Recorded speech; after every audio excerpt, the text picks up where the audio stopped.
నమస్తే, welcome to cube TV network. ప్రస్తుతం AP రాష్ట్ర రాజకీయాలు రోజుకొక సెన్సేషనల్ డైలాగ్ తో వైఎస్ షర్మిల వార్తల్లో నిలుస్తూ ఉన్నారు. రెండు రాష్ట్ర ప్రజల ఐబాల్ అటెన్షన్ ని తను గ్రాప్ చేసుకుంటూ ఉన్నారు.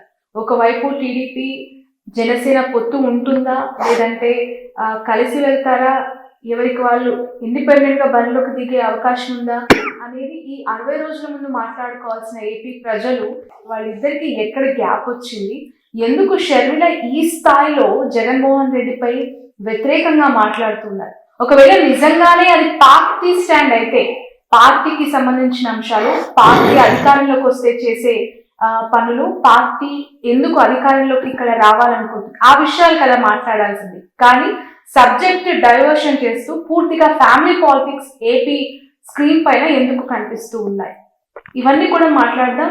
వైఎస్ షర్మిల తెలంగాణలో పెట్టి మూసేసిన వైఎస్ఆర్టీపీ పార్టీకి సంబంధించిన చాలా ముఖ్యమైన వ్యక్తి, ఆమెతో అడుగులో అడిగే నడిచిన వ్యక్తి కొండా రాఘవరెడ్డి గారు ప్రస్తుతం నాతో ఉన్నారు. మరిన్ని వివరాలు అడిగి తెలుసుకుందాం. నమస్తే. కాగానే ఎలా ఉన్నారు? పెద్ద ఫామ్ హౌస్, చాలా దూరంగా, మొత్తం రాజకీయాలు వదిలేసినట్టేనా? లేదమ్మా, అట్లేం లేదు. రాజకీయాల్లో పట్ల మేము ఎప్పుడైనా రాజశేఖర రెడ్డి గారి కుటుంబాన్ని వద్దనుకుంటే రాజకీయాలు చేయాలి తప్ప, మాకు రాజశేఖర రెడ్డి గారి కుటుంబం వెంబడి ఉందామనుకున్నాం కనుక ఆ రాజకీయాలు పెద్దగా ఇంట్రెస్ట్ ఏం లేదు. ఆ కుటుంబం బాగుండాలి, జగన్ గారు బాగుండాలి, విజయమ్మ గారు బాగుండాలి, వాళ్ళ కుటుంబం బాగుండాలని ఆలోచన చేసేటటువంటి వ్యక్తినే తప్ప రాజకీయాలను పట్టుకొని పాకులాడేటటువంటి అవసరం ముఖ్యంగా నాకైతే అవసరం లేదు. ఓకే, యాక్చువల్లీ మీరు చాలా అద్భుతమైన స్పోక్స్ పర్సన్, ఏదున్నా కూడా అనర్గళంగా మాట్లాడగలుగుతారు.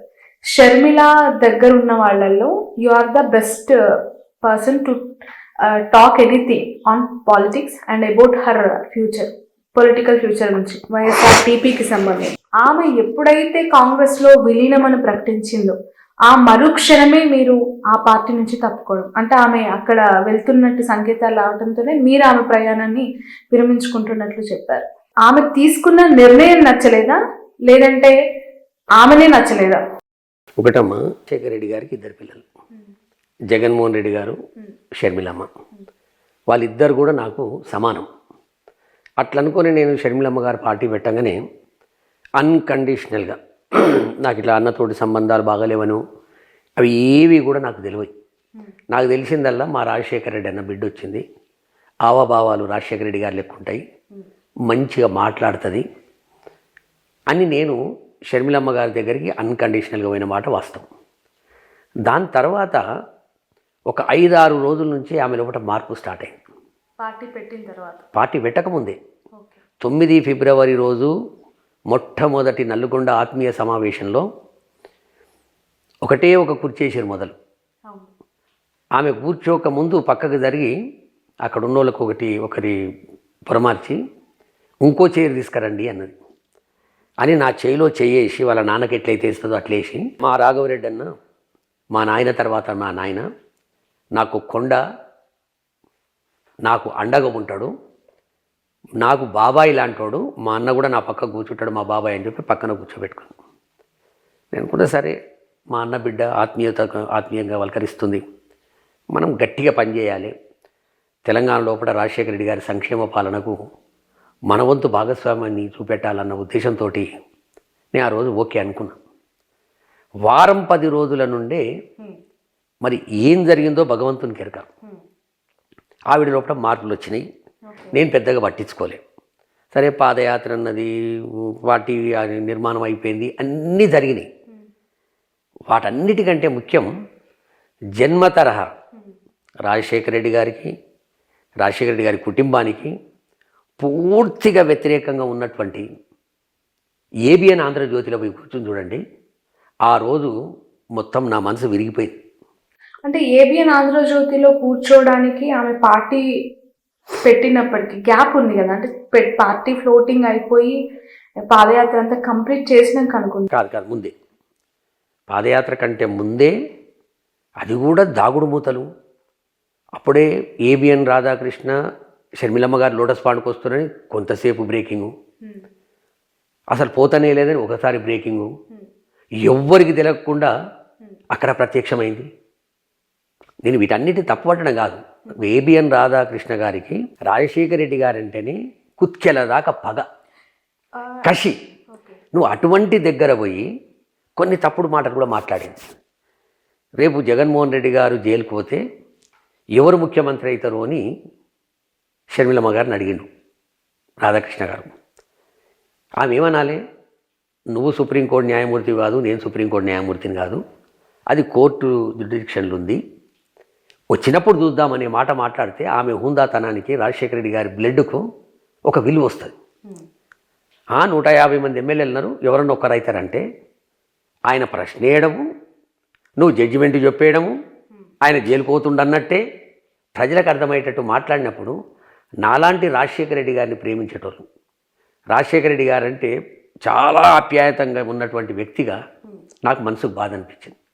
నేను అప్పటి నుంచే ఆమెకు దూరం అవ్వడం స్టార్ట్ అయింది. ఒకసారి బ్లాక్మెయిల్ చేసే ప్రయత్నం చేసింది.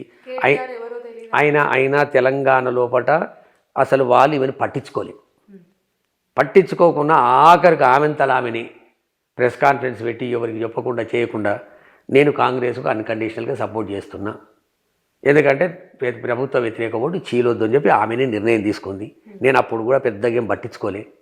ఎప్పుడైతే సోనియా గాంధీని రాహుల్ గాంధీని కలిసిందో నాకు అప్పుడు చాలా అంటే చాలా బాధ అనిపించింది. అన్నను జైల్లో పెట్టిర్రు, నాన్న పేరు ఎఫ్ఐఆర్లో పెట్టిండ్రు, మనందరినీ ఫుట్పాత్ మీద కూర్చోబెట్టిర్రు, చెట్టుకోడు గుట్టకు కూడా అయిపోయినాం మనము, రైడింగ్ చేసుకోము, సాక్షి లోపట అది చేయడము, అనేక ఇబ్బందులు పెట్టినటువంటి కాంగ్రెసు పార్టీ నాయకుల దగ్గరికి పోయి కలిసి బయటికి వచ్చి మళ్ళీ చెప్పింది ఏంటంటే వాళ్ళని నేను క్షమిస్తున్నా. అది నాకు చాలా మనసుకు బాధ అనిపించింది. ఆ రోజు నేను టీవీ డిబేట్లో TV9లో నేను ఓపెన్గా రాజీనామా చేయడమే కాకుండా ఈమె గురించి కొన్ని విషయాలు చెప్పి నేను బయటకు వచ్చిన. దాని తర్వాత మనకు జరిగింది తెలుసు, కాంగ్రెస్ పార్టీలో మెర్జ్ అయింది, నేను పట్టించుకోలే. మల్లికార్జున ఖర్గే దగ్గరకు పోయి కండు వేయించుకుంది, నేను పెద్దగా నాకు ఇబ్బంది లేదు. ఏ ఒక్క రాజకీయ నాయకుని స్టేజ్ మీద తీసుకుపోలే, నేను ఇబ్బంది పడలే. బ్రదర్ అనిల్ కుమార్ గారు వెనుకపోయి ఆమె కండువ కప్పుకున్న తర్వాత మల్లికార్జున ఖర్గేకు బోకేయనికి పోతుంటే ఈ మా బ్రదర్ అనిల్ కుమార్ పోయి ఒక దైవజనుడు, ఆయన దేవుని సేవకుడు, ఆయన బోకే ఇచ్చిండు, మన పట్టించుకోలేదు. ఎప్పుడైతే ఆంధ్రప్రదేశ్ PCC అధ్యక్షురాలైంది అయిన తర్వాత నేను అనుకున్నా అసలు ఈమె రాజకీయంగా కొంత ఇబ్బంది పడుతుంది అనుకున్నాం. అసలు నాకు తెలియంది ఒకటి ఏం తెరకనమ్మా, నేను తెలంగాణకు ఎవరు రమ్మన్నారు, ఎవరన్నా ఇడుపులపాయకు పోయో పులివెందలకు పోయో లేక లోటస్ పాండ్కి వచ్చి ఎవరు ధర్నా చేయలేదు. తెలంగాణ రాష్ట్రం ఏర్పడ్డాక 7 సంవత్సరాల తర్వాత నీకు తెలంగాణ గుర్తొచ్చింది, వచ్చినావు, నువ్వేమేమి రంగులు మార్చాలను మొత్తం రంగులు మార్చినావు, చివరికి పోయి కాంగ్రెస్లో చేరినావు. ఇప్పుడు ఆంధ్రప్రదేశ్కి ఎవరు రమ్మన్నారు, నేను ఇక్కడున్నంతసేపు ఏం కొట్లాడినావు, నేను కోడలను, నేను ఎవడరా నన్ను కోడలు కాదన్నది, ఈడ పుట్టినా ఈడ పెరిగినా ఈడ పిల్లలను కన్నా ఈడ చదువుకున్నా, బోనం ఎరక బతుకమ్మ ఎరక ప్యారడైజ్ బిర్యానీ ఎరక, ఇన్ని మాట్లాడిన వ్యక్తివి ఇక్కడ లాతు కొడుతుంది, అక్కడ పోతుంది, నిన్ను అక్కడెవరు రమ్మన్నారు, పోయి నువ్వేం చేయాలాడా? బట్ చూస్తున్న ప్రజలకి చాలా అగ్రెసివ్ స్పీచెస్ ఇస్తూ ఉంటారు, ఏం పీక్కుంటారో పీకోని అంటారు, ఇక్కడికి వచ్చి నువ్వు మగాడవేనా అని ఒక ఎమ్మెల్యేని గతంలో సంబోధించడం, దాన్ని కూడా మేము కవర్ చేయాల్సి వచ్చింది. నా క్వశ్చన్ ఏంటంటే, నిజంగా షర్మిల గారి నేచర్ ఏంటి అంటే, ఇప్పుడు జగన్ గారు కోపిష్టి అనేవాళ్ళు, మరి అది ఎక్కడ చూపించాలో అది మితంగా 4 గోడల మధ్య మేబీ ఆయన కోపం చూపించారు. కానీ ఇలా ఎక్స్పోజ్డ్ ఏరియాలో షర్మిల గారు చేస్తున్న ఈ కమెంట్స్ని ఆమె క్యారెక్టర్ని డిసైడ్ చేస్తాయి కదా, ఆమె సాఫ్ట్ లేదంటే అగ్రెసివ్ లేదంటే చూసి కొడుతుంది అనే టైపా, మీరేం చూసారు తన దగ్గర నుంచి చూసిన వాళ్ళు? నేను వైఎస్ రాజారెడ్డి గారిని కూడా చూసిన, ఆయనతో తిన్నా, ఆయనతో మాట్లాడినా. రాజశేఖర రెడ్డి గారితో అయితే చాలాసార్లు భోజనం చేసినాం. మా ఇంటికి కూడా వచ్చి మా గృహప్రవేశం ఉంటే ఒక 8 గంటలు మా ఇంట్లో ఉన్నాడు. అప్పుడు జగన్ గారు కూడా వచ్చిండు, రామచంద్రరావు గారు కూడా. జగన్ గారిని చూసిన, ఇక జగన్ గారిని అయితే చాలా దగ్గర చూసినట్టు, వైఎస్ఆర్ కాంగ్రెస్ పార్టీలో పనిచేసిన, పార్లమెంట్ మెంబర్గా నాకు బీఫామ్ ఇచ్చిండు. వాళ్ళ ముగ్గురి లోపల కూడా ఒక కషి, ప్రజలకు సేవ చేయాలి, పదవి ఉన్నా లేకున్నా ఉదయం లేచి ఎప్పుడు ప్రజలు వస్తారు నా దగ్గరికి అని చూసేటటువంటి వ్యక్తులు వాళ్ళు. ఏదైనా పనికి వస్తారా, వాళ్ళ పని చేసి పెడదాం. ఈమె పూర్తిగా వ్యతిరేకం. ఈమెకున్న పిచ్చి ఒకటి ఏంటంటే, మరి అది డాక్టర్లకు చూపెట్టాలి. ప్రచార యావ, బ్రేకింగ్ యావ, దరిద్రం. పోలీసుని కొడితే ప్రచారం అవుతుందా, టీవీలలో వస్తామా? ఎవరిని పడితే వాడిని తిరిగితే టీవీలలో వస్తామా? అబ్యూజ్డ్ లాంగ్వేజ్ యూజ్ చేస్తే టీవీలలో వస్తామా? మీడియా ఫోకస్, ప్రచార యావ, సెల్ఫ్ ప్రమోషన్, అంతే. తప్పది. నువ్వేంది వైఎస్ రాజశేఖర రెడ్డి గారి కూతురు. ఎవ్వరు నిన్ను గౌరవించినా ఒక్క రాజశేఖర రెడ్డి గారి బిడ్డగానే నిన్ను గౌరవిస్తారు. ఈ మాట్లాడే పద్ధతి చూసిన తర్వాత, ఈ ఒంటికాల మీద దాడి చేయడం చూసిన తర్వాత, ఈ ఒక్క కార్యకర్త రాజశేఖర రెడ్డి గారి ప్రేమిష్టోళ్ళు అయ్యో పాపం అనే పరిస్థితి లేదు ఇప్పుడు. ఇవన్నీ ఎందుకు నీకు? అసలు నీ బాధ ఏంది? నీవు ఆంధ్రప్రదేశ్లో పోయి ఏమి వెలువబెడదామనుకుంటున్నావు? విజయమ్మ రాసిన బుక్లో ఒక 2-3 లైన్స్ మీరు చదువుంటారు. ఐ థింక్ షర్మిలని అర్థం చేసుకోవడానికి ఆ ఫ్యామిలీ చాలా ప్రయత్నాలు చేసిందట. ఈ మ్యారేజ్ ఇష్యూస్ కొన్ని విజయమ్మ గారు ఇక్కడ పోస్ట్ చేశారు. అంటే ఇవన్నీ చదివిన తర్వాత ఆ పార్టీని అభిమానించే వాళ్ళు కావచ్చు, వైఎస్ఆర్ మీలాంటి ఫ్యాన్స్ అవ్వచ్చు, అప్పట్లో అంటే చిన్నప్పటి నుంచి కూడా షర్మిల గారి మనస్తత్వం ఇదేనా, గారాబమే ఇన్ని చిక్కులు ఫ్యామిలీకి తెచ్చిపెట్టిందా అనేవి ఇందులో ప్రస్తావించారని అంటున్నారు. నేను చెప్పిన నాలో నాతో పుస్తకంలో షర్మిలమ్మ విజయమ్మ గారు రాసిందే నేను సాక్షి ఛానల్ డిబేట్లో నేను చెప్పిన. రాజశేఖర రెడ్డి గారు కంటతడి పెట్టిండమ్మా. ఈమె గురించి కంటతడి పెట్టిండు. కొన్ని సంవత్సరాలు మాటలు బంద్ చేసింది. అమెరికా వెళ్ళిపోయింది. పెళ్లి విషయంలో అలా రాసింది కదా. అంతే. ఇప్పుడు కూడా అంతే. ఏం చేస్తారు చెప్పండి వాళ్ళు. రాజశేఖర రెడ్డి గారిని కంటతడి పెట్టినటువంటి మహాతల్లి ఇలా జగన్మోహన్ రెడ్డి గారు విజయమో లెక్కన ఈమెకు. బట్ ఇప్పటికి వైఎస్ఆర్ బ్లడ్డే నాది, నేను వైఎస్ఆర్ కూతుర్ని అని చెప్పి అవసరం లేదమ్మా. ఎందుకా ప్రచారం? నువ్వు తెలంగాణలో వచ్చి తెలంగాణ కోడలని ఎట్లా ప్రచారం చేసుకున్నావు? ఇప్పుడు ఆడ నేను బిడ్డను, నేను మెట్టినింట్లోకి వచ్చినా, పుట్టింటికి వచ్చినా, నా పుట్టినిల్లు పోలవరం వచ్చిందాక మిమ్మల్ని వదిలిపెట్టా, ప్రత్యేక హోదా వచ్చిందాక నేను వదిలిపెట్టా. ఏడ వదిలిపెడతావు? ఏడ పట్టుకుంటావు? నీ పార్టీ ఆడున్నది, నీ ఇండియా పార్టీ ఆడుంది. ఉన్న నితీష్ కుమార్ వాయ్, మమతా బెనర్జీ వాయ్, అఖిలేష్ యాదవ్ వాయ్, ఇంకోడు వాడు చిక్కిండోవాడు. ఆ కాంగ్రెస్ పార్టీకి ప్రతిపక్ష హోదన్న మళ్ళీ వస్తుందా? ఆ పార్టీని పట్టుకొని నువ్వు మాట్లాడే మాటలు చూస్తే నువ్వు తెలంగాణలో కూడా మొదటి సంతకం పెట్టినట్టు అన్నట్టు ఉంటుంది. ఈ గారడి వల్ల నాకు ఒక బాధేడైద్దమ్మా. ఈమెను చూసిన తర్వాత పాపం కేఏ పాల్ ఎంత బాధపడుతుండో అని. అంటే కేఏ పాల్ గారు చాలా మంచి ఈమెలాగానే, ఈమె జరిగే సీరియస్ కమెడియన్, ఆయన జాలీగా ఉండే కమెడియన్. ఆయన మించిపోతుంది పాపం. పాలు ఎక్కడ కనబడతలేడు ఇప్పుడు. ఆయన మించిపోతుంది. గ్రామ పంచాయతీ సర్పంచ్ లేడరా నాయన అని మేమంటే మనం 25కి 25 ఎంపీలు పడతామనే మాట మాట్లాడితే ఎట్లిది? ఆంధ్రప్రదేశ్ రాష్ట్రం ఏర్పడ్డ తర్వాత ఇంచుమించు 50-60 సంవత్సరాలు ఒక దగ్గర ఉన్న తర్వాత ఈ రాష్ట్రం నాది, హైదరాబాద్ నాది, ఈ 23 జిల్లాలు మావి అని బతికినటువంటి ఆంధ్రప్రదేశ్ ప్రజలు సోనియా గాంధీ కోటేస్తారా?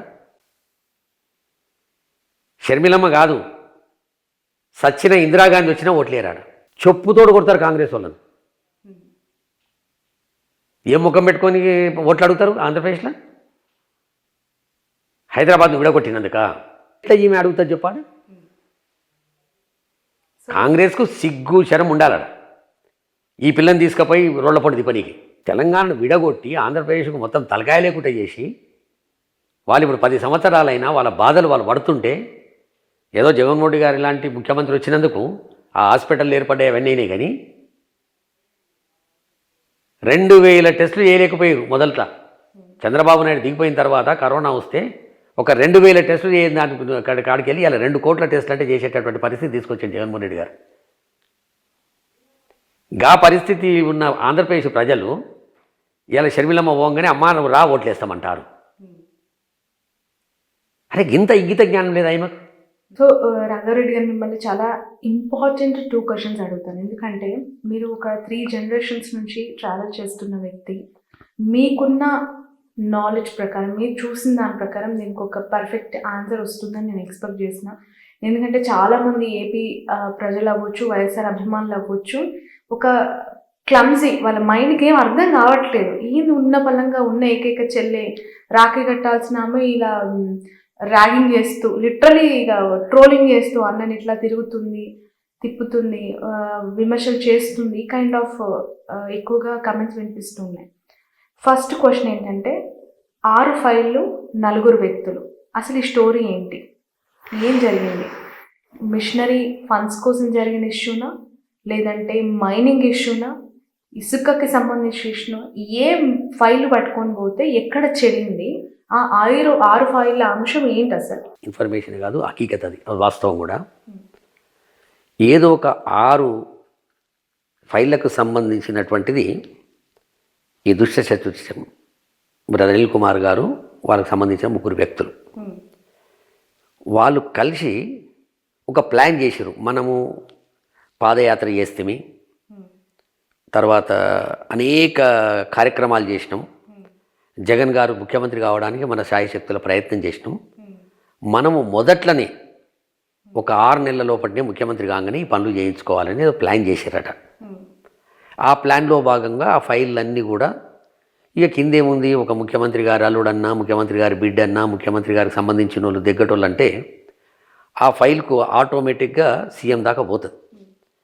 సీఎం దగ్గర పోయిన తర్వాత ఆ ఫైల్ చూసిండనేమాట. ఆ ఫైల్ చూసిన తర్వాత ఈ ఫైల్ ఇక్కడి వరకు ఎట్లొచ్చిందని ఆయన అడిగితే పలానోళ్ళు చెప్పారు, పలానోళ్ళు చెప్పారు అని చెప్పారట. ఫైల్ పక్కన పెట్టాడు. వీళ్ళు పోయినప్పుడు ఒకటే ఒక్క మాట చెప్పిండట, నేను 5 సంవత్సరాలు ముఖ్యమంత్రి కావడానికి నేను రాజకీయాల్లోపటికి రాలేదు, 20 సంవత్సరాలు ముఖ్యమంత్రిగా ఉండాలనుకుంటున్నా, మీరు ఏ తప్పుడు అయితే చేయమని చెప్తారో నేను అది చెయ్యను, ససేమిరా అని చెప్పిండు అనేది మాకున్నటువంటి ఇన్ఫర్మేషన్. దాని తర్వాత ఇక తాడు వెనుకం షురు చేశారు. ఏదో రకంగా జగన్మోహన్ రెడ్డి గారిని బ్లాక్మెయిల్ చేసి ఈ ఫైళ్ళ మీద సంతకం చేయించుకుందామనే ప్రయత్నం చేశారు. ఆ ప్రయత్నంలో భాగంగానే ఈ ఏబిఎన్, ఆంధ్రజ్యోతి అనుకో, TV5 అనుకో, లేకపోతే ఈ 4 వ్యక్తులు అనుకో, వీళ్ళకి తగ్గట్టు చంద్రబాబు నాయుడు, వీళ్ళకు బీటెక్ రవితో కూడా సంబంధాలు, ఇవన్నిటితో పెట్టుకొని ఆ ప్రయత్నం చేయడం లోపల ఎంత దాకైనా పోదామనే ఆలోచన లోపల ఇప్పుడు ఇంత దాకా వచ్చారు. ఓకే, ఈ 4 వ్యక్తులు కేవలం బ్రదర్ అనిల్ ఫ్రెండ్సేనా, లేదంటే ఆయన బినామీ వ్యక్తుల? అన్ని బినామీ వ్యక్తులు వాళ్ళే, పార్ట్నర్లు వాళ్ళే. ఈ దౌర్జన్యం షర్మిలమ్మతోటి చేపిస్తున్న కార్యక్రమాలన్నిట్లో కూడా వాళ్ళ 4 పూర్తి ఇన్వాల్వ్మెంట్ ఉంది. రైట్, అంటే వాళ్ళకి క్రిస్టియన్ మిషనరీ ఫండ్స్ అవన్నీ ఇది తప్పమ్మ. ఈ మిషనరీలు అనేది ఇవన్నీ కూడా పొరపాటు. సీదా సాదా సాఫ్ సుత్రా డైరెక్ట్ డీల్ ఇది. దీంట్లో మోమాటాలు లేవు, ఓమాటాలు లేవు. మనము ముఖ్యమంత్రి కావడానికి ప్రయత్నంలో భాగంగా మనము ప్రయత్నం చాలా పెద్ద ఎత్తున చేసినాం. మన కష్టార్జితం ఉంది. ఆ కష్టార్జితానికి మనం ఫలితం సంపాదించాలంటే మొదట్లో షర్మిలమ్మ ఏదో ఒక నెల రోజులు ఏందో వాళ్ళు కన్విన్స్ కాలేదు. ఆ తర్వాత కన్విన్స్ అయిపోయారు. అయిన తర్వాత ఇక వాళ్ళు స్టార్ట్.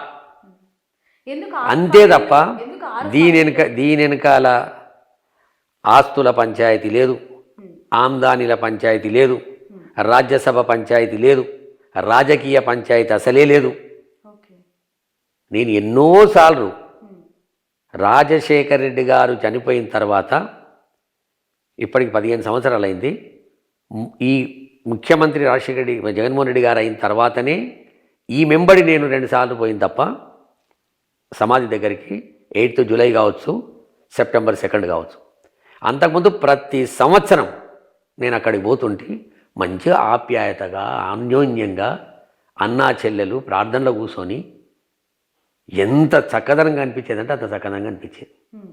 అటువంటిది ఈ క్రూరమైనటువంటి మనుషులు మారిన తర్వాత ఆ అమ్మాయిని బలిపశువులు చేయడానికి ఇగో ఈ ప్రయత్నం చేస్తారు. ఆ ప్రయత్నం ఇక్కడ దాకా వచ్చింది. చూడండి, ఏం పీక్తారో పీక్కొనే కాడికి వచ్చింది. రైట్, యాక్చువల్లీ ఈ 6 ఫైళ్ళకి సంబంధించిన ఇష్యూస్ అనగానే షర్మిల కావచ్చు, ఆమె ఉలిక్కి పడుతున్నారు. దానికి సంబంధించి ఎక్స్ట్రీమ్ డైలాగ్స్ వస్తున్నాయి. నేను ప్రమాణం చేస్తా, పిల్లలపైన ప్రమాణం చేస్తా, మీరు రండి అని చెప్పి సవాల్ చేసే పిల్లలు. ఎందుకు ఆ 6 ఫైళ్ళ అంశం అంత ఉలికిపాటుకు గురి చేస్తుంది? పోనీ ఒకటమ్మా, మనం లే మ్యాన్గా మనకు ఆ కుటుంబంతో సంబంధం లేదు. రాజశేఖర్ గారి కుటుంబంతో మనకు సంబంధం లేదనుకుందాం. ఏముంటుంది చెప్పిగా పంచాయతీ అక్క అన్న చెల్లెళ్ళ మధ్యన ఆస్తులు, ఏం ఆస్తులు, చెల్లెకి ఏం ఆస్తులు అన్నీ వినమ్మా, సమానంగా పెట్టి వినమ్మా. తండ్రి సంపాదించిన ఆస్తులలో నువ్వు అవునన్నా కాదన్నా ఇద్దరికి వస్తుంది. అలా రెండో ఆలోచనే ఉండదు.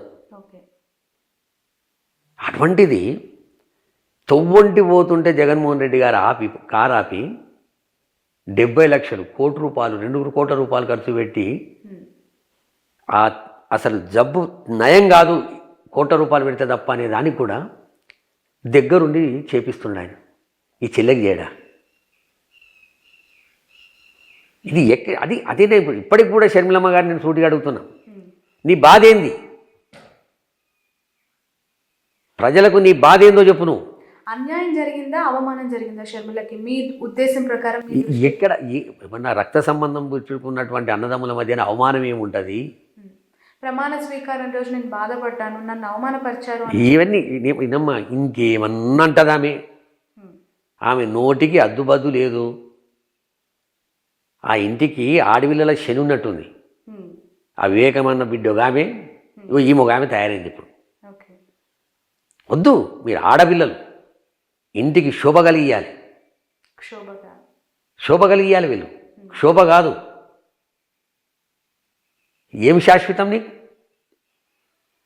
నీ రక్త సంబంధాలని దూరం చేసుకుంటే నీకేం శాశ్వతం చెప్పు? ఎవరి గురించి బతుకుదాం ఇంకా మనం? తల్లిని కంట తడి పెట్టిస్తే అన్నను రోజు ఆడపోసుకుంటున్నాము. ఈ పోసుకొని ఏం చేద్దాం అనుకుంటున్నా ఆయన? ఇవ్వాలని కూడా అడుగుతున్నా కదమ్మా. నేను ఇంకా మళ్ళీ 10 సార్లు అడుగుతా, నీ బాధ ఏందో చెప్పు? నీ ఆస్తి బాధనా, రాజకీయ బాధనా, ఇంకెవరి చేతుల్లో కీలుబొమ్మైన బాధనా, నేను ఎవడన్నా బ్లాక్మెయిల్ చేస్తుండా? ఇంత అన్యోన్యంగా ఉండేటటువంటి ఈ కుటుంబాన్ని ఎందుకు రోడ్డుకి ఈడుస్తున్నావు? బట్ ఇవన్నీ విన్న తర్వాత పవన్ స్టార్ని ప్యాకేజ్ స్టార్ లేదంటే డబ్బులు తీసుకొని పాలిటిక్స్ చేస్తూ ఉన్నారు, పార్ట్ టైం పొలిటీషియన్ అని చెప్పి మాట్లాడు. ఇప్పుడు రాబోయే కాలంలో షర్మిల పైన కూడా అలాంటి ఒక అపవాదు రాబోతుందంటారా? ఇప్పుడు ఒకటమ్మా, నిజంగానే రాజకీయ నాయకురాలు సరే పార్టీ పెట్టింది, మంచి వాళ్ళు పార్టీలు పెట్టిరు. మరి చెన్నారెడ్డి గారు లాంటి వాళ్ళు కూడా పార్టీ పెట్టిరు, ఎన్డీ తివార్ లాంటి వాళ్ళు పార్టీ పెట్టిరు, శరద్ పవార్ లాంటి వాళ్ళు పెట్టిరు, సక్సెస్ అయ్యారు. విజయశాంతి పెట్టింది, లోపలికి అయింది. హరికృష్ణ పెట్టిండు, లోపలికి అయ్యిండు. ఇప్పుడు టీజేఏసీ పెట్టిండు, ముందు పోలేకపోతుండు. పార్టీలు పెట్టడం కాదు ఇది. ఒక ఎడర్ ఎజెండా పెట్టుకొని పార్టీ పెట్టి ఆ పార్టీని బూచిగా చూపెట్టి ఇవాళ నువ్వు ఇష్టం వచ్చినట్టు మాట్లాడుతుంటే ఇది బాధ అయ్యేది. నేను ఇందాక అన్న 2 క్వశ్చన్స్లో ఒకటి వచ్చేసిన ఇంకొక క్వశ్చన్ చాలా సెన్సేషనల్. ఇది ఇంటర్నల్గా వాళ్ళ ఫ్యామిలీస్కి సంబంధించి అసలు గొడవ షర్మిల జగన్మోహన్ రెడ్డి గారి కోసం పాదయాత్ర చేసిన టైంలోనే బ్రదర్ అనిల్ కాంగ్రెస్ హైకమాండ్తో అంటే సోనియా, రాహుల్ గాంధీ గారితో మాట్లాడి జగన్ని బయటికి రాకుండా చేయటం ఒక విషయం అయితే, బయటికి రాకపోతే తన భార్య షర్మిల ఆల్రెడీ పాదయాత్ర చేస్తూ ప్రజల్లో ఎమర్జ్ అయింది కాబట్టి ఆమెనే ముఖ్యమంత్రిగా చూసుకోవాలి, ఆమెనే ఉండాలనే ఆశతో సోనియా గాంధీతో టచ్లోకి వెళ్ళాడు అనేది ఇంకొక అంశం. ఇప్పుడున్న పరిస్థితులను బట్టి చూస్తే అది నిజమే అనిపిస్తుంది. సోనియా గాంధీతో అప్పట్లోనే బ్రదర్ అనిల్ కలిపి ఇది నేను స్థాయి ఆలోచన చేసి ఉంటాను. నేను చెప్తున్నా కదనమ్మా, అల్లుడు కొడుకు గాడెప్పుడు కూడా, అల్లుడు కొడుకు ఎప్పుడు గాడు అవుతాడా? కాదు. అదే మరి దీని ఎంబటి నేను చెప్తున్నా కదమ్మా, ఈ విచిత్రమైనటువంటి నాటకాలు ఎందుకు చేస్తున్నారు అనే దానికి ఒక బాగా ఆలోచన చేసేటోడు ఉంటే ఇవన్నీ ఉండొచ్చు. ఏడనో ఎక్కడనో ఒక విషబీజం పడ్డదమ్మా. ఆ విషబీజాన్ని కొనదాకా గుంజుకొచ్చే ప్రయత్నం చేస్తారు, ఇప్పటికి ప్రయత్నం చేస్తారు. ఇంకా అయిపోయింది. తెలంగాణ వదిలిపెట్టిరు. ఏడేళ్ళు అన్నారు, 7 ఏళ్ళ తర్వాత 3 ఏళ్ళు అన్నారు, 3 ఏళ్ళతో తెలంగాణ వదిలిపెట్టిరు. ఇప్పుడు ఆంధ్రకు పోయింది. అదే అలా బ్రదర్ అనిల్ ఈ షర్మిల గారిని సీఎం చేయాలనుకోవడం, సోనియా గాంధీతో చేతులు కలిపి జగన్ని జైలు నుంచి రాకుండా అడ్డుకునే ప్రయత్నం చేయడమే ఈ గ్యాప్ కి కారణం అనేది ఒక వార్త అయితే. నేను ఇప్పుడు ఆ గ్యాప్ ఆమెకి రాజ్యసభ కూడా జగన్మోహన్ రెడ్డి నేనమ్మా ఈ గ్యాప్ కారణమా లేదా అని నేను పెద్దగా చెప్పదలుచుకోలే. కానీ రాజశేఖర్ అన్న చెల్లెమ్మ విమలక్కు ఉంది. ఆమెనైతే క్లియర్గా చెప్పింది. యూట్యూబ్ ఛానల్కి అదే చెప్పింది, శాటిలైట్ ఛానల్ కూడా అది చెప్పింది. అన్న చనిపోయిన తర్వాత మా కుటుంబ సభ్యులమందరం కూర్చున్నాం. మేము కూర్చున్నాక జగన్ బాబు రాజకీయాల లోపల పూర్తి స్థాయిలో ఉండాలి, షర్మి పాప పూర్తి బిజినెస్ చూసుకోవాలి, 2 ఈక్వల్గా పోవాలి. వాళ్ళు మన కుటుంబాన్ని మనం కాపాడుకోవాలి. చాలా ఇబ్బందులు పెడతారు మనకు, ఇవన్నిటి తట్టుకొని ముందుకోవాలని వాళ్ళు మాట్లాడుకున్నారట. దీనికి కూడా మళ్ళీ విమలమ్మ ఇది మనకు ఆమె అది కావాలి, ఆమె గవై కావాలి, లేకపోతే విజయమ్మ గవై అని కావాలంటే ఎవరేమేం చెప్పలేం. ఛానల్ కొడితే తెలిసిపోతుంది. అందుకు అక్కడ వరకు ఏం లేదు. నిర్ణయం చేసుకోరు. ఇబ్బందులు స్టార్ట్ అయినాయి, దాడిలు స్టార్ట్ అయినాయి, కుమ్ముక్కులు స్టార్ట్ అయినాయి, కేసులు స్టార్ట్ అయినాయి, ఇన్కమ్ ట్యాక్స్ రైడింగ్లు స్టార్ట్ అయినాయి, సిబిఐ ఎంక్వైరీలు స్టార్ట్ అయినాయి. ఇవన్నీ అయినప్పుడు కూడా కలిసికట్టుగానే ఉన్నాం కదా మనం. 2014లో అవినాష్కు ఎంపీ సీట్ ఇస్తే గెలిపించినాం కదా మనం. నీ పాత్ర కూడా ఉంది కదా అందులో. 2019లో సరే నువ్వు పాదయాత్ర చేసినప్పుడు ముఖ్యమంత్రి కాకుండొచ్చు. జగన్మోహన్ రెడ్డి గారు 3648 కిలోమీటర్లు నడిచిన తర్వాత 51% ఓట్లు, 151 సీట్లు, 86% సీట్లు గెలిచిన దాంట్లో నీది కూడా ఎంతో కొంత భాగస్వామ్యం ఉంది కదా. అప్పుడు కూడా అవినాష్ రెడ్డి గారే కదా ఎంపీ. ఇంకెక్కడ సంబంధాలు పెంచితే చెప్పండి. నువ్వు 2014లో ఏమన్నావో, నువ్వు అనిల్ కుమార్ పోయి సోనియా గాంధీని ఏమన్నదో, ఏం కలిసినరో, అవన్నీ అయిన తర్వాత కూడా నువ్వు 2019 వరకు కూడా సెటరైట్ ఉన్నావు కదా. ఎప్పుడు స్టార్ట్ అయింది నీ పంచాయతీ? ఎందుకు స్టార్ట్ అయింది పంచాయతీ? మన చుట్టూ తిరిగే వరకు ఏమవుతుంది? ఏదో ఇల్లీగల్ ఫైల్స్ మూవ్మెంట్ చేయాలి, అదే చెయ్యన్నాడు. క్లీన్ పాలిటిక్స్ కోరుకున్నారు జగన్మోహన్ రెడ్డి. 101%. అందులో సొంత మనుషులు కూడా లాభం ఎవరు లేడు. కానిస్టేబుల్ కావచ్చు, ఐఏఎస్ ఆఫీసర్ కావచ్చు, ఐపీఎస్ ఆఫీసర్ కావచ్చు, ఎవడన్నా కానీ అనే జీవితాన్ని చదివిండమ్మా. షర్మిల గారి కుమారుడి ఎంగేజ్మెంట్లో జగన్ గారికి అవమానం చేశారు, ఆయన సరిగా ఎదుర్కోవాలి, అంటే మేము ఇవ్వాల్సిన గౌరవం ఇవ్వలేదు, మర్యాద చేయలేదు అని ఆయన ఫ్యాన్స్ చాలా ట్రోల్ చేశారు, లేదంటే కమెంట్స్ పెట్టారు, బాధను వెలుపుచ్చారు. ఇదేనా మేనమామకి ఇవ్వాల్సిన గౌరవం, రెస్పెక్ట్ అని చెప్పి. ఇప్పుడు 17వ తారీఖు పెళ్ళి. సో జగన్ గారు వస్తారంటారా చెల్లి? ఈ సిచ్యువేషన్స్ ఇవన్నీ చూసిన తర్వాత ఆయన నేచర్ ఏంది మీకు కూడా తెలుసు, సో వచ్చే అవకాశం ఉందంటారా? ఒకటమ్మా, జగన్మోహన్ రెడ్డి గారు, రాజశేఖర రెడ్డి గారు చాలా స్ట్రైట్ ఫార్వర్డ్ మనుషులు. మనసా వాచా కర్మణ నియ్యత్తుడు బతికేటోళ్ళు. నా కొడుకు పెళ్లి పత్రిక ఎన్నికోయినా నేను జగన్మోహన్ రెడ్డి గారి దగ్గరికి. రాఘవన్న ఏమనుకోవద్దే, నేను అదే రోజు పెళ్లి రోజే వర్షకు బెంగళూరులో స్కూల్ ఫంక్షన్ ఉంది, నాకు చాలా ముఖ్యం, దానికంటే ముందుంటుంది చూడు రాఘవన్న, అది పెళ్లి కొడుకు ఏదో చేస్తారు చూడు, దానికి నేను వస్తా. సరే అని చెప్పాను. వైవి సుబ్బారెడ్డి గారి ఇంట్లో నా పెద్ద కొడుకుది పెళ్లి కొడుకు చేస్తే విజయమ్మ గారు, జగన్ గారు వచ్చి ఒక 4 గంటల నుండి లంచ్ చేసిపోయాడు. ఆయన మానవతావాది. ఆయన రాజశేఖర్ రెడ్డి గారు నాదో గృహప్రవేశం ఉండే 10 రోజుల ముందు చెప్పిన విజయమ్మ గారికి, రాజశేఖర్ అన్నకు, షర్మిలమ్మకు, జగన్ గారికి, డాక్టర్ కేవీపీ రామచంద్రరావు గారికి, ఆయన భార్యకు బట్టల కాడికి వెళ్ళి తీసుకొచ్చినది. ఆ రోజు రాజశేఖర్ అన్నకు వారెంట్ ఇష్యూ అయింది, నాన్ బెయిలబుల్ వారెంట్ ఇష్యూ అయింది ఒక రాజకీయ కేసులో కడపల. రాఘవా నేను పోతున్నా, నువ్వు ప్రోగ్రాం పోస్ట్ పోన్ చేసుకోకు, ఒక 1 వీక్ లోపల నీ ఇంటికి వస్తాను. వచ్చి ఒక 8 గంటలు నడు మా ఇంట్లో జగన్ గారితో సహా. వాళ్ళు అటువంటి వాళ్ళు. గౌరవం ఎక్కడ ఉంటుందో, ప్రేమలు ఎక్కడ ఉంటాయో, ఆప్యాయతలు ఎక్కడ ఉంటాయో అక్కడికి వస్తారు వాళ్ళు. ఈడ రక్త సంబంధం. తండ్రి లేకున్నా మేనమామ ఉండాలంటాడు.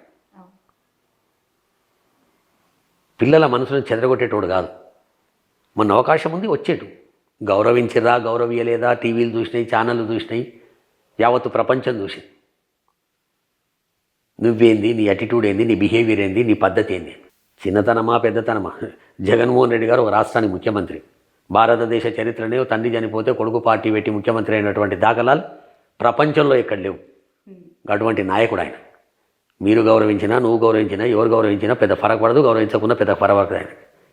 కనుక రేపు పొద్దున పెళ్ళికి కూడా అవకాశం ఉంటే వస్తాడు, అవకాశం లేకపోతే పెళ్ళైన తర్వాత ఆశీర్వదిస్తాడు. మేనమామ. మనము ఒక భార్యను అంత అవమానాల మధ్య రావాల్సిన అవసరం ఏంటి అని ఆయనకు సంబంధించిన వ్యక్తులు ప్రశ్నిస్తే అది కుటుంబానికి సంబంధించింది. ఇప్పుడు ఒకటి ఎట్లుంటుందమ్మా, మనం ఒక భార్యను చేసుకోవాలి, పెళ్లి చేసుకోవాలనుకుంటే ఒక అమ్మాయిని మన ఇష్టం వచ్చిన అమ్మాయిని చూస్తాం. 10 సంబంధాలు చూస్తాం, 15 సంబంధాలు చూస్తాం. అందులో ఎవరినో ఒకరిని ఏరికోరి చేసుకుంటాం. ఒక 2-3 స్నేహితులను చేసుకోవాలంటే మనస్తత్వం చూస్తాం. బాగాలేకపోతే ఇంకో స్నేహితుని చేసుకుంటాం. కానీ ఒక తల్లి కడుపుల పుట్టడం అనేది నువ్వునే నిర్ణయం చేసేది కాదని భగవంతుడు నిర్ణయం చేస్తాడు. అటువంటి ఒక తల్లి కడుపులో పుట్టిన వాళ్ళము అని ఆలోచన చేస్తాడు ఆయన. ఈమె ఆలోచన చేయాలి, చేయకపోతే ఆమె కర్మ. రైట్. వైవి సుబ్బారెడ్డి గారి భార్య ఇద్దరు షర్మిల గారితో కొంత సఖ్యతగా ఉంటారు అని చెప్పి ముందు నుంచి కూడా ఉంది. వైఎస్ఆర్ గారి అనంతరం ఆయన ఈమెకు ఒక ఫాదర్ లాగా బిహేవ్ చేసిన దాకా చాలా చూసాను కూడా. బట్ నిన్న అతన్ని కూడా వైఎస్ఆర్లో అసలైన వైఎస్ఆర్ లేరు, వై అంటే వైవి అంటూ సంథింగ్ ఆయన గురించి మాట్లాడారు. అది చిల్లర. అంటే పూర్తిగా ఇంకా వైరం కాదమ్మా, దేనికన్నా పోతుందమ్మా, ఎందాకైనా పోతుంది. ఆమెకు అద్దు లేదు, బద్దు లేదు, బంధుత్వాలు లేవు, ప్రేమలు లేవు, ఆప్యాయతలు లేవు, ఏమీ లేవు. ఆమెకు ఉన్నదల్లా ఒక ఫ్రస్ట్రేషన్, ఓర్వలేనితనం. ఓర్వలేకపోతుంది పాపం. ఈ ఓర్వలేనితనం అంత పెద్ద రోగం ఇంకోటి ఉండదు. చాలా పెద్ద రోగం అది. ఈమెకు వచ్చింది ఆ రోగం. చేవెళ్ళ నుంచి పాదయాత్ర స్టార్ట్ చేసిన వైఎస్ఆర్ సూపర్ సక్సెస్ పాలిటిక్స్లో. అదే బాటలో షర్మిల గారు కూడా స్టార్ట్ చేసి అట్టర్ ఫ్లాప్ అని చెప్పి మాట్లాడుకునే సందర్భం ఇలా చూడాలని. రాజశేఖర రెడ్డి గారి పాదయాత్రకు మహాత్మా గాంధీ గారి పాదయాత్రతో పోలిస్తే బాగుంటుంది. రాజశేఖర రెడ్డి గారి పాదయాత్రకు జగన్ గారితో పోల్చినా బాగుంటుంది. షర్మిలమ్మ గారితో పోలిస్తే బాగుంటుంది. నీ జాగ కాదు, నీ ఊరు కాదు, నీ ఇల్లు కాదు,